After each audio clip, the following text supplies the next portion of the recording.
आज का हमारा टॉपिक है माइक्रोमीटर। माइक्रोमीटर क्या होता है? एक सूक्ष्म माप लेने वाला यंत्र, जैसे माइक्रो प्लस मीटर, सूक्ष्म मापक। इसके द्वारा हम बारीकी में साइज चेक करते हैं। इसके द्वारा हम मीट्रिक में 0.01 मिलीमीटर यानी कि 10 माइक्रोन और इंच में 0.01 इंच यानी कि 1 माइक्रोन साइज चेक करते हैं।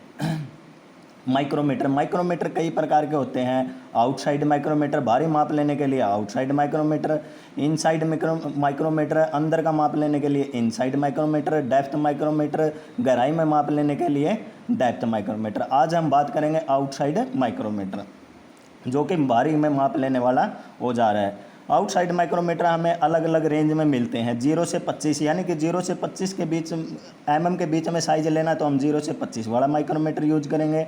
25 से 50 के बीच में साइज लेना तो हम 25 से 50 वाला माइक्रोमीटर यूज करेंगे। इसी प्रकार 50 से 75, 75 से 100, 100 से 150, इसी प्रकार ये हमें माइक्रोमीटर अलग अलग रेंज में मिलता है। पार्ट सबसे पहले ये होगा इसका फ्रेम।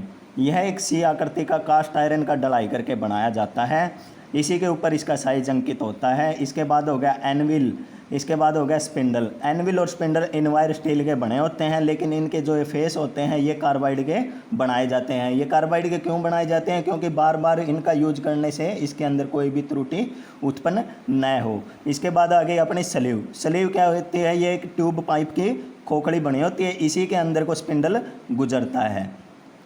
इसी के ऊपर ये अपनी जो स्केल होती है ये भी डिवीज़न होती है। इसके बाद हो गया अपना थिम्बल। थिम्बल के ऊपर भी हमें 50 निशान अंकित होते हैं और इसके एक निशान की वैल्यू जो इसकी लिस्ट काउंट होती है 0.01 मिलीमीटर होती है। इसके बाद हो गया अपना रैचेट स्टॉप। रैचेट स्टॉप का क्या कार्य होता है? इसका प्रयोग हमें शुद्ध माप लेने के लिए किया जाता है। शुद्ध माप किस तरह? जैसे कोई भी इसके द्वारा 5 या 10 कारीगर साइज लेंगे तो सबका दबाव थिम्बल का अलग अलग पड़ेगा, लेकिन रैचेट स्टॉप का प्रयोग कहाँ पे किया जाता है? शुद्ध माप लेने के लिए किया जाता है, क्योंकि जब भी एक निश्चित दबाव पड़ने के बाद पे यह चट चट की आवाज़ करने लग जाएगा। इसी प्रकार जब भी 5-6 कारीगर इसका यूज करेंगे तो उनका सबका माप लगभग सेम ही होगा। इसके बाद हो गया अपना लोक नट। लोक नट का क्या कार्य होता है? जब भी कहीं पर तंग जगह पर हम इसके द्वारा साइज लेते हैं तो वहाँ पर हमें ग्रेजुएशन सही अंकित नहीं पड़ती है, वहाँ पर हम इसका लॉक करके बाहर आकर बड़े साफ तरीके से, यानी कि साइज में किसी प्रकार की त्रुटि न उत्पन्न हो तो हम साइज चेक कर सकते हैं। इसका आविष्कार सन 1848 में जीन पाल्मर, जो कि एक फ्रांस का वैज्ञानिक था, उन्होंने किया था। उन्हीं के नाम पर इसका नाम रखा गया था पाल्मर माइक्रोमीटर। इसके बाद में इसका सुधरा हुआ रूप 1875 ईस्वी में तैयार किया गया, जो हम आज के आधुनिक युग में प्रयोग करते हैं। प्रिंसिपल, इसका काम करने का सिद्धांत। इसका काम करने का सिद्धांत है नट और बोल्ट। नट और बोल्ट के सिद्धांत पर यह कार्य करता है। नट और बोल्ट क्या होता है? ये जो स्पिंडल होता है, स्पिंडल के ऊपर वी आकार की थ्रेड कटी होती है और जो ये थिम्बल होता है इसके अंदर चूड़ियाँ कटी होती है। यानी कि जो अपना स्पिंडल होता है ये बोल्ट होता है और जो ये अपना थिम्बल होता है ये नट का कार्य करता है। थिम्बल के अंदर चूड़ियाँ कटी होती है और स्पिंडल के बाहर वी आकार की आधा mm पिच की चूड़ियाँ कटी होती है। यानी कि जब थिम्बल अपना एक चक्कर पूरा करता है आगे या पीछे, वो एक चक्कर पूरा करने के बाद वह आधा mm ही आगे या पीछे बढ़ता है।